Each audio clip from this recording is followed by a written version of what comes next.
नमस्कार, मैं हूं आपके साथ मयंक मिश्रा। आज 16 अप्रैल है। देखिए, इस वक्त की जो सबसे बड़ी खबर है जो अंतर्राष्ट्रीय सुर्खियों में बनी हुई है वो है पाकिस्तान के सेना प्रमुख आसिम मुनीर का तेहरान दौरा। आसिम मुनीर तेहरान पहुंचे जहां उनकी ईरान के विदेश मंत्री अब्बास अराक्ची से मुलाकात हो चुकी है और बताया जा रहा है कि आसिम मुनीर की ईरान के नेताओं के साथ एक बड़ी बैठक हुई है।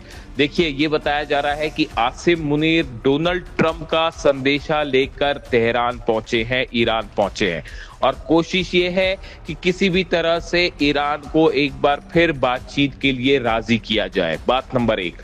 बात नंबर 2, जो शर्तें डोनाल्ड ट्रंप ने सामने रखी हैं, जो बातें सामने रखी हैं, उसको ईरान को बताया जाए। देखिए, कल जेडी वेंस का बयान आया कि अगर ईरान अपना यूरेनियम छोड़ने के लिए तैयार हो जाता है तो इस सूरत में हम उन्हें अमीर बना देंगे। इस तरह की बात जेडी वेंस ने, उपराष्ट्रपति ने कही, जिसके बाद ये माना जा रहा है कि अगले दौर की बातचीत अगर होती है तो उसमें ये बात सामने रखी जा सकती है कि ईरान अगर अपना यूरेनियम देने के लिए तैयार हो जाता है, छोड़ने के लिए तैयार हो जाता है, तो बदले में जितने सैंक्शंस हैं ईरान के ऊपर से, चाहे तेल के सैंक्शंस हो, चाहे संपत्तियां फ्रीज हो, उन सब को हटा लिया जाएगा। इस तरह की कोशिश अमेरिका के द्वारा हो रही है। लेकिन जो खबरें ईरान से आ रही हैं, ना तो ईरान की जनता और ना ही ईरान के नेता बातचीत के लिए तैयार है। इस वक्त जो हालात है वो ये बता रहे हैं कि जिस तरह से बार बार धोखे हुए, उसके बाद अब ईरान विश्वास नहीं करना चाह रहा अमेरिका पर। अब आसिम मुनीर क्या प्रपोजल लेके गए हैं और इसका क्या रिएक्शन ईरान की तरफ से आता है, ये स्थिति अगले कुछ घंटों में साफ हो जाएगी। गौर करने वाली बात यह भी है कि शहबाज शरीफ इस समय सऊदी अरब के दौरे पर है। यानी शहबाज शरीफ सऊदी अरब अगर गए हैं तो वो वहां से क्या बात करना चाहते हैं? क्या डोनाल्ड ट्रंप ने एक ही मैसेज सऊदी भी भिजवाया और वही मैसेज तेहरान भी भिजवाया गया है और एक बड़ी डील की कोशिश हो रही है जिसमें कई पक्ष शामिल हो सकते हैं। सऊदी को भी शामिल किया जाए, ईरान इन्वॉल्व होगा और उसके अलावा जो है वो ये कोशिश भी हो सकती है कि कई देशों के राष्ट्राध्यक्षों को इसमें शामिल करते हुए पाकिस्तान में अगले दौर की बातचीत हो। क्या ईरान के सुप्रीम लीडर अली खामेनेई साहब के हत्यारों से, उनके कातिलों से किसी तरह की बातचीत की जानी चाहिए? ये सवाल मैं आपसे पूछता हूं। मिनाब में 168 बच्चियों की हत्या कर दी गई। क्या उनके कातिलों से किसी तरह की बातचीत की जानी चाहिए? जो बार बार धोखा करते हैं बातचीत के नाम पर। 6 दौर की बातचीत हुई, उस दौरान इन्होंने हमला कर दिया, उसके बाद फिर से बातचीत होती है और उसके बाद लगातार उसमें धोखा मिलता है और साजिश मिलती है। क्या ऐसे हालात में ईरान को किसी भी तरह की कोई बातचीत करनी चाहिए? मैं ये सवाल आपसे पूछता हूं। अगर आप मेरी राय मांगे, किसी भी स्तर पर ईरान को कोई बातचीत करने की बिल्कुल जरूरत नहीं है। और खासकर इन हालात में जो कि डेवलपमेंट्स जो बता रहे हैं हॉर्मुज में, अमेरिका जिस तरह से अपने सोल्जर्स बढ़ा रहा है, जिस तरह से अपने वॉरशिप्स बढ़ाए जा रहे हैं, फाइटर जेट्स बढ़ाए जा रहे हैं, 10,000 से ज्यादा सैनिक वहां पे उतर चुके हैं आसपास के इलाकों में, इन हालात में बातचीत कैसे हो सकती है? आप लगातार ये खबरें सुन रहे होंगे कि पाकिस्तान में बातचीत की कोशिश हो रही है और हो भी रही है। पर्दे के पीछे बड़े तेजी के साथ डेवलपमेंट हो रहे हैं। कई देश ये कोशिश कर रहे हैं कि ईरान को एक बार फिर बातचीत की टेबल पर लाया जाए और बातचीत की जाए। डोनाल्ड ट्रंप लगातार ये कोशिश कर रहे हैं। तुर्की की तरफ से भी कोशिश हो रही है, सऊदी की तरफ से भी कोशिश हो रही है। कई देश, पाकिस्तान भी इस कोशिश में शामिल है कि किसी तरह से जो है ईरान के साथ एक बार फिर बातचीत शुरू हो ताकि हॉर्मुज का जो है वो ब्लॉकेट खुले।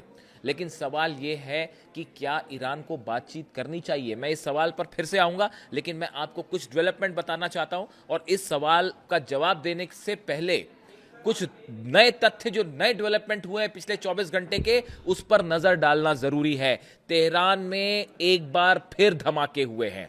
3 जगह पर तेहरान में धमाकों की खबरें सामने आई हैं। मैंने इन्हें फॉलो किया, इनका नेचर क्या था। देखिए, इमाम खामेनेई इलाके में जो है ये धमाके हुए हैं, जेहून इलाके में धमाके हुए हैं और जो बासिज फोर्स है उनके दफ्तर के आसपास ये धमाके किए गए। क्या ये सीज फायर का उल्लंघन नहीं है? क्या ये सीज फायर के नाम पर धोखा नहीं है? और ये तीनों के तीनों ब्लास्ट कार में आईडीज भरी हुई थी, बारूद भरा हुआ था, उससे डेटोनेट करके ये धमाके किए गए। क्या ये आतंकी हमला नहीं है? एक तरफ सीज फायर की बात हो रही है, उस बीच में अंदर ईरान में, तेहरान में ये धमाके होते हैं। ऐसे हालात में जब तेहरान में धमाके हो रहे हो तो बातचीत कैसे की जा सकती है? आप खुद सोचिए इस बात को। देखिए, इसके अलावा जो बड़े डेवलपमेंट है, पहले मैं उसकी बात करना चाहूंगा। इराक में सुलेमानिया इलाके में कुर्द ठिकानों पर ईरान की सेना ने जबरदस्त बमबारी की है, जिसका वीडियो भी सामने आया है। ड्रोन अटैक हुए हैं और कुर्द ठिकानों को निशाना बनाया गया है।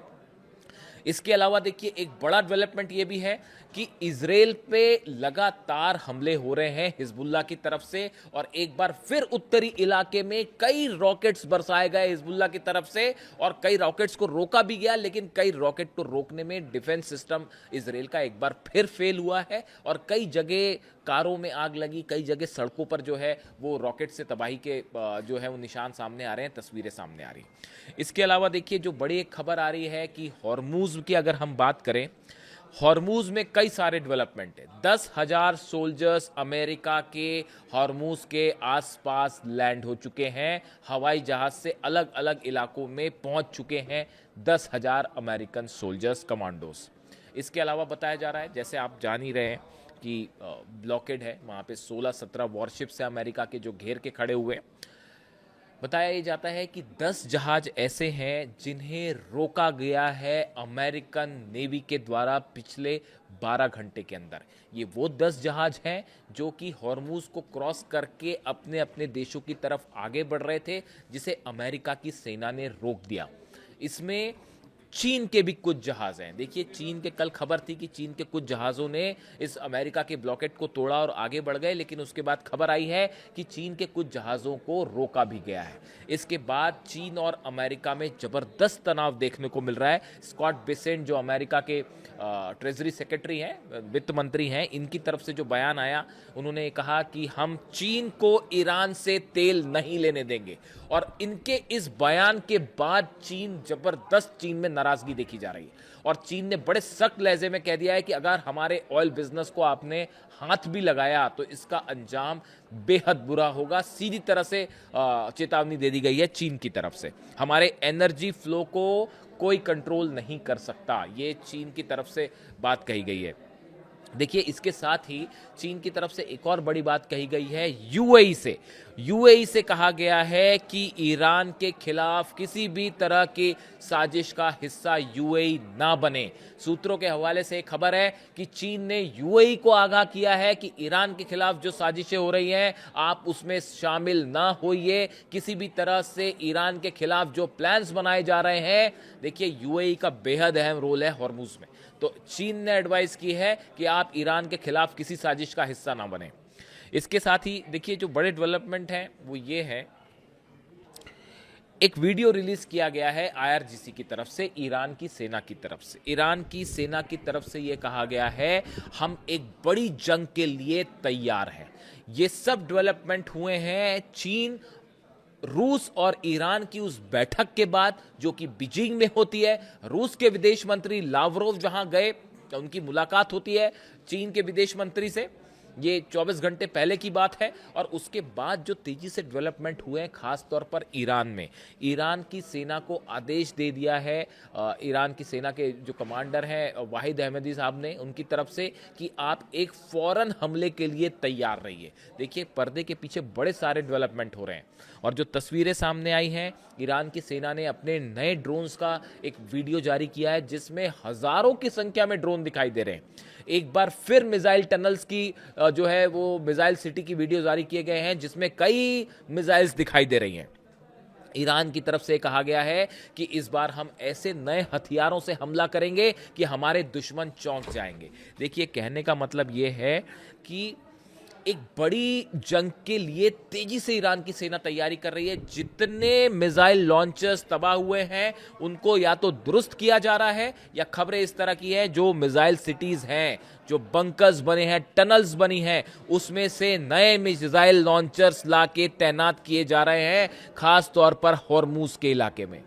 चीन, ईरान और रूस की बैठक के बाद ईरान एक बड़ी जंग की तैयारी में फिर से जुट चुका है, और इसकी वजह क्या है वो भी मैं आपको बताता हूं। देखिए, ये तो ईरान की जो तैयारी है वो जबरदस्त तैयारी है। इसकी वजह ये है, 21 अप्रैल को सीज फायर खत्म हो रहा है। जो 2 हफ्ते का सीज़ फायर किया गया था, अमेरिका ने जो ट्रंप ने सीज़ फायर किया था, वो 21 तारीख को ख़त्म हो रहा है। उसके पहले पहले ये कोशिश हो रही है कि किसी तरह से ईरान के साथ फिर से बातचीत शुरू की जाए और एक तरह का कोई समझौता कर लिया जाए। डोनाल्ड ट्रंप की तरफ से 2 कोशिश है। देखिए, एक कोशिश तो ये है कि बातचीत की जाए और एग्जिट प्लान यहाँ से तैयार किया जाए कि बाहर निकलने का रास्ता इज्जत बचा के अपना वापस चला जाए, क्योंकि हर स्तर पर अमेरिका को मुंह की खानी पड़ी है, चाहे मिलिट्री का स्तर हो, चाहे डिप्लोमेसी का स्तर हो, हर स्तर पर नेटो की तरफ से कोई साथ देने को तैयार नहीं है। हालात ये हो गए, चीन अलग खड़ा हो गया, रूस अलग अलग खिलाफ खड़ा हो गया, यानी अब अमेरिका चारों तरफ से घिर चुका है। लेकिन देखिए, अगर सवाल ये है कि क्या अमेरिका से अब बातचीत की जाए, जो सवाल मैंने आपसे शुरू में पूछा था कि जो बातचीत के नाम पर धोखा करते हैं। आप देखिए, पाकिस्तान से जो खबरें आई, जो बातचीत हुई अभी पिछली जो बातचीत हुई इस्लामाबाद में, उसके बाद जो खबरें आई कि ईरान के उस जहाज को निशाना पे था जिस पे डेलीगेशन आया था, उनको अलग अलग जगह से होके तेहरान पहुंचना पड़ा। जेडी वेंस को फोन आता है नेतन्याहू का, उसके बाद वो बातचीत को जो आगे बढ़ रही थी सही दिशा में, उसको वो छोड़ के चले जाते हैं। जेडी वेंस कहते हैं कि हम वापस जा रहे हैं। ऐसी सूरत में ईरान बातचीत करे तो क्यों करे? ईरान इस जंग में अपर हैंड पे है, अमेरिका उसे नहीं हरा पाया। ये जो 16 जहाज हैं, ये खड़े के खड़े हैं, ईरान का कुछ नहीं बिगाड़ पाए। ऐसी सूरत में ईरान समझौता क्यों करे, ईरान बातचीत क्यों करे? देखिए, लगातार अमेरिकन सोल्जर्स भेजे जा रहे हैं हॉर्मूज में, जहाज भेजे जा रहे हैं, 16 जहाज घेर कर खड़े हैं, 3 एयरक्राफ्ट कैरियर खड़े हुए हैं, बाकी के जो है वो लड़ाकू जंगी जहाज जो है वो वहां पे खड़े हुए हैं, नाकाबंदी हो रही है, पेट्रियट सिस्टम अमेरिका वहां पे तैनात कर रहा है, फिर से जो तबाह हुए थे। लगातार इजराइल को हथियार भेजे जा रहे हैं। ये धोखा नहीं तो क्या है? अगर कोई देश ईरान से बातचीत करना चाहता है, अगर आप किसी से बातचीत करना चाहते हैं, तो इस जंगी जमावड़े के साथ आप बातचीत करना चाहते हैं? क्या मतलब निकाला जाए इस बात को? आप इसका क्या मतलब निकालेंगे? अगर डोनाल्ड ट्रंप बातचीत करना चाहते हैं तो अपना इतना बड़ा, अपनी 2/3 नेवी लेके, 2/3 नेवी लेके आप ईरान के आसपास क्यों खड़े हैं? क्या इससे यह बात साबित नहीं होती कि अमेरिका के मन में एक बार फिर धोखा है? देखिए, अमेरिका की तरफ से एक बात और कही गई है कि हम बातचीत करेंगे आपसे, जैसे कि कोई एहसान हो रहा है कि बातचीत करेंगे। हॉर्मूज खोले ईरान, एक शर्त रखी गई है, और दूसरी, डेलीगेशन को पूरा अधिकार हो। देखिए, ये बात बार बार अमेरिका क्यों कह रहा है? अमेरिका का ये कहना है कि ईरान का जो डेलीगेशन बात करने आए, उसको हर फैसला लेने का अधिकार हो। ये बात अमेरिका बार बार इसलिए कह रहा है कि ईरान की सेना नहीं चाहती अमेरिका से बात करना। अली खामनेई साहब पर जिन्होंने हमला किया, जिन्होंने उनका खून बहाया, उन कातिलों से बात करने का मन नहीं है ईरान की सेना का। और खास तौर पर जो बार बार धोखे मिलते हैं, उसके बाद जो खबरें ईरान से आ रही हैं, उसकी हकीकत यह है कि आईआरजीसी के जो चीफ है वाहिद अहमदी साहब, उनकी तरफ से यह बात कही गई है पॉलिटिकल लीडरशिप से कि अमेरिका के साथ किसी तरह की बातचीत आप मत करिए, और किसी भी शर्त के सामने जरा भी निगोशिएट करने की कोई जरूरत नहीं है। बल्कि तो बातें तो यह भी कही जा रही हैं कि अगर डोनाल्ड ट्रंप इतने ही उत्सुक है बात करने के लिए, तो अपने डेलीगेशन को तेहरान भेजे, तेहरान आए बात करने के लिए। ईरान क्यों जाए? कभी पाकिस्तान, कभी जिनेवा, कभी ओमान, ईरान क्यों जाए बातचीत करने के लिए? आप बताइए, क्या लॉजिक है इसके पीछे? आप 6 दौर की बातचीत हुई, अल्टीमेटली उसका नतीजा क्या था कि ईरान के ऊपर अटैक होते हैं। किसने धोखा दिया? पूरी दुनिया ने देखा इस बात को। ईरान के सुप्रीम लीडर को निशाना क्यों बनाया गया? ये असैसिनेशन, ये कत्ल नहीं था तो क्या था? ये कहना है ईरान की सेना का। जो लोग सुप्रीम लीडर को निशाना बनाते हैं, अली खामने साहब को निशाना बनाते हैं, ऐसे लोगों से क्या बात की जाए? नेतन्याहू, इजराइल जो बातचीत को ना हो इसके लिए उन्होंने पूरा जोर लगा दिया हर स्तर पे। जो लेबनान में हमले हुए, एक झटके में जो है 10 मिनट के अंदर 350 लोगों की जान ले ली गई, वो सिर्फ इसलिए किया गया था ताकि बातचीत ना हो पाए। क्या ये बात छुपी है किसी से? मोसाद चीफ का आपने नया बयान सुना? मोसाद चीफ ये कह रहे हैं कि अभी हमारा ईरान में लक्ष्य पूरा नहीं हुआ है, जब तक सत्ता परिवर्तन नहीं हो जाता तब तक ये जंग नहीं रुकेगी। ये कहना है मोसाद के नए चीफ का। जब मोसाद इस प्लानिंग के साथ आगे बढ़ रहा है तो वो कैसे बातचीत को सफल होने देगा, आप बताइए? और कैसे ये बातचीत एक ट्रांसपेरेंट लेवल पर हो सकती है? क्या ईरान को अपना यूरेनियम छोड़ देना चाहिए? क्या ईरान को अपना मिसाइल प्रोग्राम रोक देना चाहिए? अगर ईरान अपना मिसाइल प्रोग्राम रोक देगा तो ईरान अपना डिफेंस कैसे करेगा? डिटरेंट क्या बचेगा? यूरेनियम जो है, ईरान का जो यूरेनियम है, उस यूरेनियम को लेकर यह जंग शुरू हुई थी, लेकिन आज वो पहुंच गई है हॉर्मुज को के ब्लॉकेट तक। यही बात पुतिन कह रहे हैं, यही बात लावरोव कह रहे हैं। रूस के जो विदेश मंत्री हैं वो बीजिंग गए, बीजिंग में उन्होंने प्रेस को एड्रेस किया। उस दौरान उन्होंने उनकी स्पीच पे उन्होंने यही बात कही कि इस जंग की शुरुआत हुई थी यूरेनियम से, इस जंग की शुरुआत हुई थी 6 दौर की बातचीत फेल होने के मुद्दे पर, एटम बम ईरान ना बनाए इस मुद्दे पर यह जंग शुरू हुई थी, और आज डोनाल्ड ट्रंप उसको हॉर्मुज को बंद करके आके खड़े हो गए। यानी बात शुरू हुई थी खेत से और वो खलियान तक पहुंच गई है। क्या मतलब इस बात का? डोनाल्ड ट्रंप आखिर चाहते क्या है? आज पूरी दुनिया की इकोनॉमी सफर कर रही है अमेरिका की वजह से। चीन का ऑयल बिजनेस सफर कर रहा है, रूस का बिजनेस सफर कर रहा है, हर देश, यहां तक कि सऊदी ने भी अब इस बात को कह दिया है अमेरिका से कि किसी तरह से हॉर्मुज का हल खोजिए, वरना सऊदी के बिजनेस को बड़ा नुकसान हो रहा है। किस समय अल मंदेद बंद हो जाए कोई भरोसा नहीं है। हूती एक झटके में जो है दूसरा रास्ता बाब अल मंदेब को बंद कर देगा। उसके बाद यह होगा कि दुनिया का 30 से 35% ऑयल सप्लाई ठप हो जाएगी।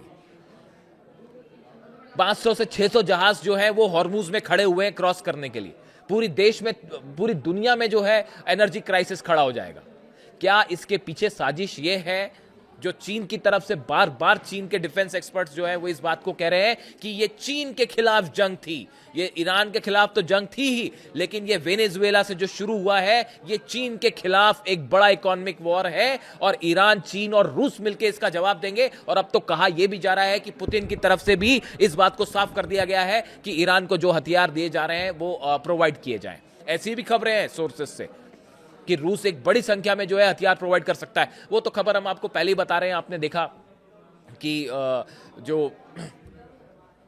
चीन के सैटेलाइट्स मदद कर रहे हैं ईरान की, वो खबर कल सब जगह थी कि चीन के सैटेलाइट्स की मदद से इतने एक्यूरेट हमले हुए हैं, वो सबने देखा। देखिए, मैंने अपने पिछले कुछ वीडियो में लगातार ये बात कही कि ईरान को किसी भी तरह की बातचीत नहीं करनी चाहिए जब तक इस बात का विश्वास ना हो जाए कि सामने वाले की तरफ से धोखा नहीं मिलेगा। मैं इस बात को कई लेवल पर साफ कर चुका हूं, और देखिए अब ईरान की सेना की तरफ से भी इस तरह की जो है इंडिकेशन सामने आए हैं। ईरान की सेना के चीफ भी यही बात कह रहे हैं कि किसी भी तरह से अमेरिका से बातचीत का कोई फायदा नहीं होगा। यही बात ईरान के सुप्रीम लीडर अली खामेनी साहब का भी कहना था। वो भी ये शुरू से इसी बात को कह रहे थे कि सिर्फ फरेब और धोखे के अलावा अमेरिका से कभी कुछ नहीं मिला, ऐसे में बातचीत बेनतीजा रहेगी। और 6 दौर की बातचीत हुई, उसका कोई नतीजा नहीं निकला, तो अब कैसे नतीजा निकल सकता है? सोशल मीडिया में उन खबरों को आपने देखा ही होगा जिनका कोई सिर पैर नहीं था कि डोनाल्ड ट्रंप पाकिस्तान आ सकते हैं। खबरें तो ये भी थी कि एर्दोगान भी पाकिस्तान आ सकते हैं। खबरें ये भी चल रही हैं कि मोहम्मद बिन सलमान जो है वो भी पाकिस्तान आ सकते हैं, और ईरान के राष्ट्रपति को भी पाकिस्तान बुलाने की बात चल रही है। इस तरह की खबरें सोशल मीडिया में आप देख सकते हैं। तमाम खबरें जो है आप देख सकते हैं अलग अलग वेबसाइट्स पे। क्यों ना ईरान ये शर्त रखे कि भाई बातचीत करना है तो डेलीगेशन तेहरान आए, हम कहीं नहीं जाएंगे बातचीत करने के लिए। क्यों ना ईरान इस शर्त को सामने रखे। देखिए, मेरी व्यक्तिगत राय ये भी है, ईरान को मेरे से कई बार पूछा जाता है कि ईरान को क्या करना चाहिए डिप्लोमेसी के स्तर पर। देखिए, मैं तो डिप्लोमेसी का एक स्टूडेंट रहा हूं, तो मैं अपने हिसाब से अपना विचार सामने रखता हूं। ईरान को एक बड़ी प्रेस कॉन्फ्रेंस करनी चाहिए तेहरान में, जिसमें उनके राष्ट्रपति शामिल हों, तमाम मंत्री शामिल हों, IRGC के अधिकारी शामिल हों, और सबसे पहले ईरान अपनी जीत का ऐलान करे। ये घोषणा करे कि ये 40 दिन की ये जो जंग हुई, ये जंग हमने जीती है, हमने अमेरिका को हराया, कहां कहां बेस तबाह किए गए हैं उसकी पूरी जानकारी दे, अपनी जीत का ऐलान करें। उसके बाद ईरान की तरफ से बात साफ करनी चाहिए कि हम हॉर्मुज बंद नहीं करना चाहते, हम दुनिया की इकोनॉमी को नुकसान नहीं पहुंचाना चाहते, हम यहां से हॉर्मुज खोलने के लिए तैयार हैं। जो हमारे मित्र देश हैं उनके लिए हॉर्मुज खुलाए दे, सिर्फ दुश्मनों के लिए बंद है। हम नहीं चाहते कि दुनिया में एक क्राइसिस हो। जो ईरान के ऊपर आरोप लगाए जा रहे हैं, हकीकत उसकी कुछ और है। ईरान को यह प्रेस कॉन्फ्रेंस करनी चाहिए, ईरान के मंत्रिमंडल को, ईरान के राष्ट्रपति को तेहरान में, और पूरी दुनिया को इस बात को संदेश देना चाहिए, हकीकत बतानी चाहिए कि वहां पे क्या है। यह बात बतानी चाहिए कि कैसे टॉक्स को हर लेवल पर खत्म किया जाता है। यूनाइटेड नेशंस को सीधा एड्रेस किया जाए तेहरान से, और यह बताया जाए कि भाई जब तक हमको सिक्योरिटी की गारंटी नहीं होगी क्यों बात करे ईरान। हर स्तर पर आपने धोखा दिया। ऐसे स्थिति में ईरान क्यों बात करे? देखिए, मैं जानता हूं कि आप भी खबरें आप भी देख ही रहे हैं कि बड़े स्तर पर कोशिशें हो रही हैं। कई सारे राष्ट्र जो चाह रहे हैं कि किसी तरह से ईरान को वादे के टेबल पर लाया जाए, बातचीत के टेबल पर लाया जाए। लेकिन सवाल ये है, ये जो मैंने आपको बताया, ये जो शिप्स का जमावड़ा पूरी तरह से घेरने की तैयारी है ईरान को, और ये बात ईरान की सेना अच्छी तरह से समझती है। इतना बड़ा मूवमेंट है अमेरिका के सोल्जर्स का, अमेरिका के वॉरशिप्स का, कि किसी भी पल एक झटके में बड़ा हमला हो सकता है। और ये सीज फायर के नाम पर बड़ा धोखा हुआ है ईरान के साथ। हालांकि ईरान तैयार है इसके लिए, चीन भी तैयार है, जो भी हालात है वो देखे जाएंगे। लेकिन फिलहाल बातचीत इस सूरत में, इस अविश्वास के बीच बातचीत कैसे हो सकती है? खासकर जब मोसाद चीफ ये कह रहे हैं कि हमारा एम अभी पूरा नहीं हुआ है, हम सत्ता परिवर्तन चाहते हैं। ऐसे में ईरान बातचीत क्यों करे? मैं चाहता हूं कि आप इस पे कमेंट करें, आप अपनी राय दें। क्या ईरान को बातचीत करनी चाहिए? मेरे हिसाब से तो बिल्कुल नहीं करनी चाहिए। ईरान की सेना भी यही उनका भी यही कहना है, जो सोर्सेस आ रहे हैं, कि ईरान की सेना इन हालात में बातचीत को तैयार नहीं है। ऐसे में अगला कदम क्या हो, कमेंट करके आप जरूर बताइए। जो भी नए डेवलपमेंट्स होंगे वो मैं आप तक पहुंचाऊंगा। Thank you so much.